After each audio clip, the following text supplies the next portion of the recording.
बिस्मिल्लाहिर्रहमानिर्रहीम। अस्सलाम वालेकुम। मैं हूं शकील कुरेजा। आप सबको हमारी तरफ से रमज़ान करीम मुबारक। और अल्लाह पाक से दुआ है कि अल्लाह पाक हम सब पर अपनी रहमतें और बरकतें नाजिल फरमाए और हमारे मुल्क पर भी। तो अब आते हैं आज के जो मामूलात हैं हमारे, उसकी तरफ आते हैं, वो भी बहुत ज़रूरी हैं। कल आसिफ जरदारी साहब ने हल्फ उठाया बतौर सदर, और आज बतौर सदर उन्होंने विफाकी काबीना से हल्फ ले लिया। तो इस तरह जो हुकूमत साजी का मरहला था वो मुकम्मल हो गया, पाया तकमील को पहुँच गया। आज विफाकी काबीना का इजलास भी हुआ, उसकी अंदरूनी कहानी भी आपके सामने रखेंगे। और जो कलमदान हैं वज़रा को, वो भी तफवीज़ कर दिए गए हैं। जो अहम है चंद उसमें से मैं आपके सामने रख देता हूँ। वही पुराने लोग हैं, कुछ पुराने लोग हैं, कुछ नए लोग हैं। पुराने लोगों को पुरानी वजारतें दी गई और नए लोगों को कुछ नई वजारतें दी गई। ख्वाजा आसिफ साहब को वजारत दिफा दी गई, एहसन इकबाल साहब को मनसूबाबंदी दी गई, वो इसके पहले भी वज़ीर रह चुके हैं। और इसके अलावा इसहाक डार साहब को वजारत खारजा दी गई है। इसके ऊपर बड़ा कंटेस्ट हुआ था, बहुत अरसा तवील बहस भी चलती रही।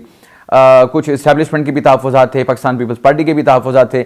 नवाज शरीफ अगर जीतते तो यकीनन इसहाक डार साहब वज़ीर ख़जाना होते, बावजूद इसके कि पिछला तवील अरसा वो इसी तैयारी में रहे। लेकिन चूँकि सूरत हाल बदली, नवाज शरीफ साहब की जगह पर आ गए शहबाज शरीफ साहब। और शहबाज शरीफ साहब उस हद तक इसहाक डार को लाइक नहीं करते जिस हद तक नवाज शरीफ साहब उनको पसंद करते हैं। तो बहरहाल इसहाक डार साहब से जो ये ख़जाना का महकमा है उसको वापस ले लिया गया, यानी उनको दिया ही नहीं गया। तवक्को यही थी कि उनको मिलेगा। लेकिन अब जो है वो मोहम्मद औरंगज़ेब साहब, जो कि नीदरलैंड के शहरी थे, और अब वो उन्होंने अपनी वो वहाँ की शहरियत तर्क कर दी, क्योंकि दोहरी शहरियत का बंदा हमारी काबीना का हिस्सा नहीं हो सकता।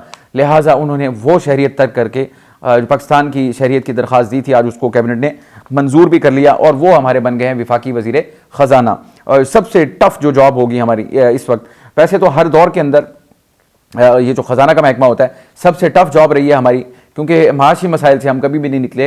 जुल्फ़िकार अली भुट्टो की मैं तकरीर बहुत पुराने अरसे की सुन रहा था, अब तो उनकी शहादत को बड़ा अरसा गुजर गया। तो उस तकरीर के अंदर भी, वो रावलपिंडी के अंदर तकरीर थी, और वहाँ पे वो यही कह रहे थे कि इंशाअल्लाह जल्द हमारी जो माशी सूरत हाल है वो बेहतर हो जाएगी। सो जितनी उम्र पाकिस्तान की है उतनी उम्र हमारे इस मसले की है कि ये जो हमारा मसला है मईशत का, ये एक सदाबहार मसला है जो हर हुकूमत को वर्षे में मिलता है। और इसके बाद आज़म वज़ीर तारड़ साहब निगरान ये जो दौर था PDM का, उसमें भी उनके पास वजारत कानून थी, और अब दोबारा उनको वजारत कानून दी गई है। और एक और जो इजाफा हुआ है नया, वो है मोहसिन नकवी साहब। ये बड़ी इंटरेस्टिंग स्टोरी है। वो आए तो थे बतौर निगरान वज़ीर आला पंजाब, लेकिन जो ही वो उस जॉब से फारिग हुए, अब उनको वजारत दाखिला का जो है कलमदान दिया गया है। इसके ऊपर भी मैं बात करना चाहूँगा कि ये बड़ी इंपॉर्टेंट, देखें हर किसी की सलाहियतें होती हैं। मोहसिन नकवी साहब को भी शायद अल्लाह ताला ने ऐसी कोई सलाहियतों से नवाजा है। वैसे वो बड़े धीमे मिजाज के हैं, नरम मिजाज, नरम गुफ्तगू करते हैं, और वो शो ऑफ नहीं करते बहुत ज़्यादा, ड्रामेबाजी शायद उतनी नहीं करते। लेकिन उनके पास कोई ना कोई गिद्दड़ सिंगी है ज़रूर, जिसकी वजह से एक तो उन्होंने वजारत आला भी ली, इतना अरसा वो वजारत आला पे रहे, उनकी कारकर्दगी कमेंडेबल थी, बहुत अच्छे। यानी इतने बड़े सूबे को चलाना एक ऐसे बंदे के ज़रिए जिसका कोई तजर्बा भी नहीं था, तो 1 साल का अरसा उन्होंने वहाँ पर गुजारा, बहुत सारे काम भी किए। तो अब उसके बाद उससे भी बड़ी जॉब उनको दे दी गई है। वजारत आला वहाँ पे थी, अब वो विफाक के अंदर वजारत दाखिला, उसका कलमदान उनको दिया गया है। गालिबन उसकी वजह ये हो सकती है, पहले मैं आपको ये अर्ज़ कर दूँ कि पाकिस्तान तहरीक इंसाफ इनको शदीद नापसंद करती है, और इनके ऊपर बड़े शदीद तहफ़्फ़ुज़ात हैं। उसकी वजूहत ये हैं कि 9 मई के बाद तो बिलखुसूस, और 9 मई से पहले बिलउमूम उनके ऊपर जो गुजरी, पाकिस्तान तहरीक इंसाफ के ऊपर, उनकी लीडरशिप के ऊपर, उनके वर्कर्स के ऊपर जो भी कुछ हुआ, वो इसका सारी जिम्मेदारी सूबे की हद तक मोहसिन नकवी साहब पे डालते हैं कि ये इंचार्ज थे और ये नून लीग के और इदारों के आला-ए-कार थे, तो उन्हीं के कहने के ऊपर ये सब कुछ हमारे ऊपर करते रहे। और अब आप देखिए कि उनको वजारत दाखिला दे दी गई है। तो 2 इसकी वजूहत हो सकती हैं। एक तो ये कि जो कुछ पंजाब के अंदर पिछले 1 साल के अंदर होता रहा, पाकिस्तान तहरीक इंसाफ को डील करने का जो इनका तरीका था, एक तो उनका वो तजर्बा है, क्योंकि इस वक्त अगर हुकूमत के लिए कोई बड़ा थ्रेट है तो वो पाकिस्तान तहरीक इंसाफ ही है, और उनको डील करने का जो तजर्बा, इमीडिएट एक्सपीरियंस जो था, वो मोहसिन नकवी साहब का है। तो उससे मुस्तफ़ीद होने के लिए भी इनको रखा गया है। और दूसरा, पंजाब की जो ब्यूरोक्रेसी है, इस वक्त मरियम नवाज साहिबा तो वहाँ पे बिल्कुल नहीं है, लेकिन इनका बड़ा वसी तजर्बा है उस ब्यूरोक्रेसी के साथ चलने का। तो इनकी जो गाइडेंस होगी वो भी मरियम नवाज साहिबा के लिए बड़ी इंपॉर्टेंट होगी। तो वो भी एक एलिमेंट हो सकता है कि इनको यहाँ पे विफाक के अंदर रखा गया है, या ये जो बड़ी गेम चल रही है, ग्रेट गेम, उसके अंदर इनको रखा गया है। उसकी वजह यह है कि अगर मैं ये लफ्ज़ इस्तेमाल करूँ कि ये PTI स्पेसिफिक या PTI ओरिएंटेड अपॉइंटमेंट है, तो मेरा ख्याल है इसमें कोई गलत बात नहीं होगी। तो ये इनकी इस वक्त एक्सपर्टी है बावजूद इसके कि वो एक अच्छे एडमिनिस्ट्रेटर भी साबित हुए। लेकिन जो इस वक्त बड़ा चैलेंज है पीटीआई वाला, अब इनको वजारत कौन सी दी गई, दाखिला की, तो ये उसको शायद तहरीक नून लीग की नज़र में या पाकिस्तान पीपल्स पार्टी की नज़र में और इदारों की नज़र में ये एक अच्छे एडमिनिस्ट्रेटर हैं जो इस चैलेंज को काउंटर करने की अहलियत रखते हैं और शायद वो उसको साबित कर चुके हैं। तो बहरहाल इनका आने वाला जो टाइम होगा वो बड़ा इंपॉर्टेंट होगा उसको देखना कि वो इन चीज़ों को, इन मामलात को आगे कैसे लेके चलते हैं। ये तो हो गई वजारत दाखिला वाली बात। अब आ जाते, याद रहे कि FIA भी वजारत दाखिला के अंडर आती है और ये जो सारा निज़ाम होगा वो उसको, ये अब उसके इंचार्ज होंगे और उसको हेड करेंगे। मुकदमात आपको पता है FIA के थ्रू भी बन रहे हैं और भी बहुत सारे मामलात हैं जो इनके अंडर होंगे। तो बहरहाल इनका जो इनिंग्स होगी, मुझे लगता है जो वहाँ की इनिंग्स थी वो तो जिसको कहते हैं ना पोली टोलकी थी जो पंजाब के अंदर, लेकिन अब जो होगी वो बड़ी धांसू किस्म की इनिंग्स होगी। पर वो डिपेंड करेगा कि तहरीक इंसाफ जो है वो किस किस्म की पॉलिटिक्स करती है, क्योंकि जिस किस्म की पॉलिटिक्स होगी फिर शायद उसी किस्म के आगे इंतजामात भी होंगे। और एक बात और भी अर्ज कर दूं कि मुकम्मल आशीर्वाद हासिल है एस्टैब्लिशमेंट की जानिब से इनकी अपॉइंटमेंट में, और ये उनके जिसको कहते हैं ना ब्लू आइड हैं। ये कमाल की बात है, मैंने आपको जिक्र किया सलाहितों का। आसिफ जरदारी साहब भी उनको बेटा कहते हैं, चौधरीज के साथ उनका बड़ा, उनके साथ तो बल्कि रिश्तेदारी है, और नून लीग भी अब उनकी तरफ पसंदीदगी की नज़र रखती है। इस्टेब्लिशमेंट के भी वो बड़े करीबी हैं और ब्लू आइड हैं। तो एक के बाद एक ओहदा, और इन दोनों ओहदों के बीच में उनको चेयरमैन भी बना दिया गया उसका PCB का। तो वो भी बहरहाल अल्लाह पाक ऐसा नसीब सबको दे। मोहसिन नकवी साहब को मुबारकबाद भी पेश करते हैं और तवक्को करते हैं कि वो इंसाफ का जो तरीका है उसको इख्तियार करेंगे और पाकिस्तान तहरीक इंसाफ जो कि खदशात का इजहार कर भी रही है उनके खदशात वो गलत साबित होंगे। तो ये आने वाला वक्त इसका तयन करेगा। अब जो हमारे वज़ीर ख़जाना साहब बने हैं मोहम्मद औरंगज़ेब साहब, लोग पहले इनको नहीं जानते थे, पब्लिक फिगर नहीं थे वो, लेकिन वो बहुत बड़ी पोजीशन पे थे और वो HBL बैंक के सरबराह रहे, बहुत बड़ी तनख्वाह ले रहे थे, नीदरलैंड की उनकी शहरियत थी। सब कुछ तर्क करके अब वो मुल्क की खिदमत के लिए आए हैं, मैदान में उतरे हैं और अब जो वो इक़दाम करेंगे उसी के ऊपर उनको पब्लिक गेज करेगी कि वो किस हद तक पाकिस्तानियों के लिए और पाकिस्तान के लिए एक अच्छी चॉइस साबित हुए हैं। तो इसका तयन तो आने वाला वक्त करेगा। बहरहाल उन पर भी हम नज़र रखेंगे, तवक्कुआत उनसे बहुत ज़्यादा वाबस्ता हैं। कर्ज़ों का प्रेशर है, IMF के साथ डील करनी है, महंगाई को कम करना है, बिजली की कीमतें कम करनी है और निज़ाम को बेहतर करना है जो माशी निज़ाम है हमारा। तो ये मेगा चैलेंजेस हैं। अल्लाह ताला से दुआ है कि वो इन चैलेंजेस से बेहतर अंदाज में नबरदाज़मा हों और लोगों की, हमारी, हम सब की मुश्किलात, हमारे मुल्क की मुश्किलात वो कम हों। तो ये भी एक बहुत बड़ी अहम अपॉइंट, ये 2 अपॉइंटमेंट्स जो थी मेरी नज़र में वो इंपॉर्टेंट है, बाकी जो है वो एक बिजनेस एज यूजुअल है, वो चलता रहेगा। तो बहरहाल अब एक और टेस्ट होगा इसहाक डार साहब का, वजारत खारजा उनको दी गई है, वो भी बहुत बड़ा चैलेंज है। तो मज़ाकरात जो के मामलात होते हैं उसमें मैंने देखा है कि पिछला दौर हुकूमत था या इवन PDM का दौर हुकूमत जब वो वापस आ गए थे, या अब इलेक्शन के बाद के जो मामलात थे, मज़ाकराती टीम जब भी नून लीग की जानिब से कोई बनी, तहरीक इंसाफ के दौर में भी जो मज़ाकराती कमेटियाँ बनती रहीं, तो इसहाक डार उसका लाजमी हिस्सा होते थे। नवाज शरीफ साहब जितना अर्सा बाहर बैठे रहे लंदन में, नवाज शरीफ साहब की हर मीटिंग के अंदर इसहाक डार मौजूद होते थे। तो इस लिहाज से उनका तजर्बा तो बहुत वसी है, मज़ाकरात करना, डील करना। तो ये तो डोमेस्टिक मामलात पे था, अब उनका वो काम होगा इंटरनेशनल लेवल पे, तो उस पर भी हम नज़र रखेंगे कि वो उन चैलेंजेस को, हमारी फॉरेन पॉलिसी क्या है, अमेरिका के साथ, अफगानिस्तान के साथ, इंडिया के साथ और चाइना के साथ, ये मेजर हमारी जो फॉरेन पॉलिसी का चंक है वो इन पे रिलाई करता है। तो इनकी ये डीलिंग कैसी होगी वो भी हम आने वाले टाइम में आपके साथ डिस्कस करते रहेंगे। तो ये तो कैबिनेट की मामला था। लेकिन आज जब काबीना का हल्फ बर्दारी की तकरीब हो रही थी, एक तस्वीर ने, आप यकीन कीजिए, एक फ्लैश बैक मुझे दिया। मैंने जब वो मंजर देखा पूरा कि एक तरफ जरदारी साहब खड़े हैं, एक तरफ शहबाज शरीफ साहब खड़े हैं, ये सदर हैं, ये वज़ीर आज़म हैं और सामने उनके बिल्कुल काबीना अरकान हैं जो खड़े हैं, वो भी मिक्स हैं, मुखालिफ थे एक दूसरे के सब। अब आप अगर इन तीन एलिमेंट्स को देख लें, एक तरफ शहबाज शरीफ जो कि वज़ीर आज़म है, एक तरफ आसिफ जरदारी जो कि सदर हैं और उनके सामने खड़ी है काबीना जो कि 5-6 जमातों पर मुश्तमिल है। तो मैं एक आपको अर्ज़ करूँ, हर इलाके का, हर खित्ते का और हर मुल्क का एक पॉलिटिकल कल्चर होता है। जो हमारा खित्ता है, यानी सब कॉन्टिनेंट अगर कहें, जिसमें इंडिया, पाकिस्तान, बांग्लादेश है, तो हमारा पॉलिटिकल कल्चर ऐसा ही है कि मतलब एक दूसरे के खिलाफ मार धाड़ भी होती है, एक दूसरे पे इल्ज़ामात भी लगते हैं, लेकिन वो ज़ाती दुश्मनियों में नहीं बदलते। तो अब यहाँ पे सूरत हाल ये है, मैं आपको याद दिलाऊँ, जो फ्लैशबैक मेरे जहन में आई थी वो मंजर देख के, आसिफ जरदारी साहब और शहबाज शरीफ साहब एक दूसरे के बारे में क्या कुछ इन्होंने नहीं कहा। शहबाज शरीफ साहब कहा करते थे जलसों में कि आसिफ जरदारी का पेट फाड़ के उनसे हम पैसे निकलवाएंगे करप्शन के, और उनको करप्शन का बादशाह कहते थे, और भी बेबहा इल्जाम थे, और इनको सड़कों पे घसीटा जाएगा।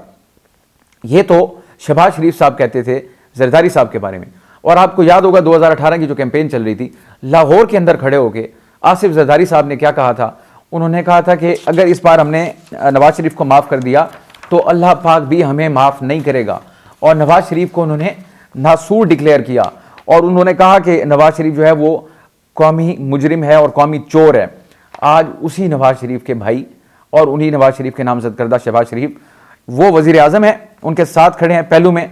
और वही शहबाज शरीफ जो इन जरदारी साहब का पेट फाड़ना चाहते थे और पेट फाड़ के पैसे निकालने थे करप्शन के और उनको सड़कों पे घसीटना था, आज वो बाहम एक साथ खड़े हैं, एक सदर और एक वजीर आजम। सो मैंने जो कल्चर की बात की, ये हमारा खित्ते का, मुल्क का पॉलिटिकल कल्चर है। अगर आप इससे आउट होते हैं तो वो अंग्रेजी में कहते हैं ऑड वन इज आउट, तो जो ऑड होगा वो आउट हो जाएगा। अब आ जाए इमरान खान साहब के ऊपर। इमरान खान साहब ने सियासत को जिहाद डिक्लेयर किया, हक और बातिल की जंग कहा, जबकि एक्चुअली ये पॉलिटिकल इशू है। अब आप इमरान खान साहब को देख लें, वो कहाँ जेल में बैठे हैं। उनकी जो टॉप लीडरशिप है या तो वो अंडरग्राउंड है या वो पाबंद सलासल है या वो सख्तियों की जद में है। अब कल उन्होंने एहतजाज किया, अगर वो एहतजाज करते हैं तो उन पर क्रैकडाउन होता है। यानी जो आपकी लिबर्टीज़ हैं, जो आपका पॉलिटिकल स्पेस है, आपकी स्ट्रेटेजी की वजह से वो स्क्वीज हो रहा है, रास्ता खुल नहीं रहा। लेकिन एक विंडो ऑफ अपॉर्चुनिटी आपके लिए खुली है और वो विंडो अपॉर्चुनिटी क्या है? पॉलिटिकल। वो अपॉर्चुनिटी है आसिफ जरदारी का सदर मुमलिकत बनना। आसिफ जरदारी साहब को मफाहमत का बादशाह कहा जाता है।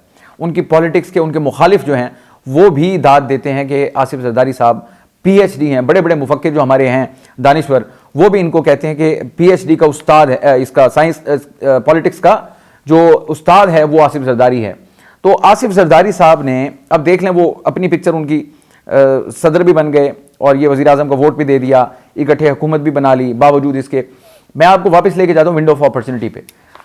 जब ये इंतखाबी मुहिम अभी चल रही थी इसी इलेक्शन की 24 के, तो आप बिलावल भुट्टो की तकारीर को अब भी निकाल के सुन सकते हैं, जरदारी साहब की तकारीर को भी सुन सकते हैं। बिलावल भुट्टो का जो हदफ तनकीद थी वो नून लीग थी और पीटीआई बड़ी बराए नाम थी, बहुत कम थी। इससे उनका सॉफ्ट कॉर्नर शो होता है। दूसरा, जब इलेक्शन का रिजल्ट आ गया तो तब भी पीपल्स पार्टी जो है उसकी इंक्लिनेशन थी इस बात पे, या वो तवक्को कर रही थी कि शायद तहरीक इंसाफ की तरफ से उनसे रब्ता किया जाए। तो इम्कान ये था, जो ये जो बातें हो रही थी, ड्राइंग रूम्स की बातें हो रही थी और सहाफती हलकों में बातें हो रही थी, जो ऑफ द रिकॉर्ड बातें होती थी, पीपल पार्टी विलिंग थी अगर तहरीक इंसाफ उनसे रब्ता करती है हुकूमत साजी के लिए। तो लेकिन तहरीक इंसाफ की जानिब से वाज़ेह इनकार कर दिया गया कि हम इन दोनों के साथ बैठेंगे नहीं, हम इनको तस्लीम भी नहीं करते, एमकेएम को भी नहीं, नून लीग को भी नहीं और पीपल्स पार्टी को भी नहीं। उन्होंने मफाहमत का दरवाज़ा बंद किया और वो दरवाज़ा बंद होने के बाद आज देख लें वो कहाँ बैठे हैं। और ये दोनों, जिनको वो चोर डाकू और सारा कुछ कहते हैं, सच या झूठ चले वो तहकीकात में आएगा, लेकिन उनकी नज़र में जो चोर और डाकू हैं, मुल्क दोबारा उन्हीं के हवाले कर दिया गया है। उनकी पार्टी जो है वो पाबंद सलासल है, खुद वो मुश्किलात से दो चार हैं और उनकी टॉप लीडरशिप जो है वो भी शदीद मुश्किलात से दो चार है। अब उनको एहतजाज की भी जो इजाज़त है वो भी नहीं मिल रही। कल मरियम साहिबा ने वो करके दिखाया जो उन्होंने कहा था, और जब आज उनसे पूछा गया तो आज भी उन्होंने अपने पुराने मौक़िफ़ को दोहराया कि अगर कोई भी ये सियासी इस्तेकाम को ख़राब करने की कोशिश करेगा तो उसके साथ सख्ती से निपटा जाएगा। तो उधर से भी आ रहा है और ये सिग्नल आपको मरियम नवाज़ आगे हैं। आप देख लें, इस्टेब्लिशमेंट का मूड भी वही है। मैंने कल भी गुजारिश की थी और इससे पहले भी गुजारिश कर चुके हैं। कल मैंने आपके सामने रखा था शेर अफजल मरवत का बयान कि हम आज भी वहीं खड़े हैं इदारों के साथ जहां 9 मई की रात को थे। तो सूरत हाल उनकी जूं की तूं है। विंडो ऑफ अपॉर्चुनिटी क्या है? आसिफ जरदारी साहब का सॉफ्ट कॉर्नर था और वो अब एक मनसब पे फाइज हैं और उन्होंने मुतवातर, बिलावल साहब ने यह कहा, मफाहमत का जब अमल शुरू होगा तो तहरीक इंसाफ उसका हिस्सा होगी। तो पीपल्स पार्टी जो है वो ये शो कर रही है कि वो इनसे बात करना चाहते हैं और इनसे बात करेंगे। तवक्को भी है कि इनकी तरफ से कोई ना कोई तरीका, बैकडोर डिप्लोमेसी के जरिए कोई ना कोई रास्ता निकाला जाएगा। अब आरिफ अलवी साहब जो हैं वो भी रिटायर होकर चले गए हैं, वो भी एक ब्रिज का किरदार अदा कर सकते हैं। इसके ऊपर भी बातचीत चल रही है और मुलाकात के लिए भी अब वो कोशिश कर रहे हैं इमरान खान साहब से। तो ये इम्कान है कि इमरान खान साहब तक आसिफ जरदारी का कोई पैगाम बिलवास्ता या बिलावास्ता वो उन तक पहुंचे। अब डिपेंड करेगा उनके रद्द-ए-अमल के ऊपर कि वो पॉलिटिक्स करते हैं या वो जिहाद करते हैं। अगर वो जिहाद करते हैं तो फिर आगे सख्तियाँ ही सख्तियाँ उनके लिए।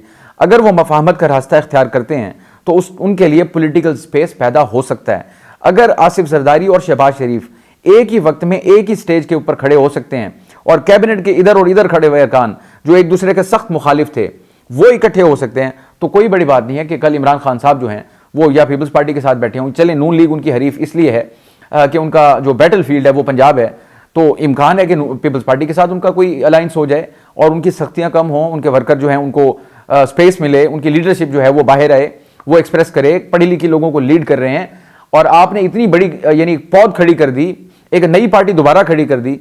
तो ये जो मैंडेट है, एक होता है जिस तरह कहा जाता है पैसे कमाना एक मुश्किल काम है, तो उनको बचाना उससे भी मुश्किल काम है। तो ये जो आपने मनसब अल्लाह ताला ने आपको दिया, इमरान खान साहब को जो मकाम और मर्तबा, उसको बनाना एक काम है और उसको बचाना और उसको यूटिलाइज करना दूसरा काम है।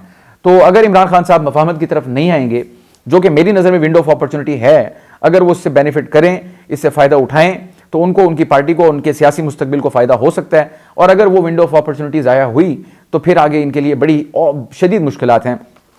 इसका तयन तो खैर आने वाला वक्त करेगा कि वो कौन सा रास्ता इख्तियार करते हैं, और उनकी जो फ्यूचर पॉलिटिक्स होगी वो फिर इसी चीज़ के गिर्द घूमेगी। जरदारी साहब मफाहमत के बादशाह हैं, अब उनका बड़ा इम्तिहान है, और वो इम्तिहान है इमरान खान। क्या वो उनको मफाहमत की तरफ माइल कर सकेंगे, ये भी देखना होगा। और इमरान खान साहब जो इंतहाई फर्म स्टांस के साथ और सख्त मौक़िफ़ के साथ खड़े हैं कि वो इनसे बात नहीं करेंगे, इनसे मफाहमत नहीं करेंगे, वो क्या अपने मौक़िफ़ में तब्दीली लाएंगे या नहीं लाएंगे, ये दोनों चीज़ें तयन करेंगी पाकिस्तान की पॉलिटिकल जो इस वक्त सूरत हाल है उसका, और बिलखुसूस तहरीक इंसाफ की जो आने वाली सियासत है या जो आने वाला वक्त है उनका, उसका तयन इन दो चीज़ों पर मुनहसिर है। जरदारी साहब क्या करते हैं और उसके ऊपर इमरान खान साहब जो है वो क्या रास्ता इख्तियार करते हैं। तो आज के लिए इतना ही। आप वीडियोज़ को लाइक कर सकते हैं, कमेंट ज़रूर करें, और हमारे चैनल को भी सब्सक्राइब कर लें। आपसे कल मुलाकात होगी, इजाज़त दीजिए, अल्लाह हाफ़िज़।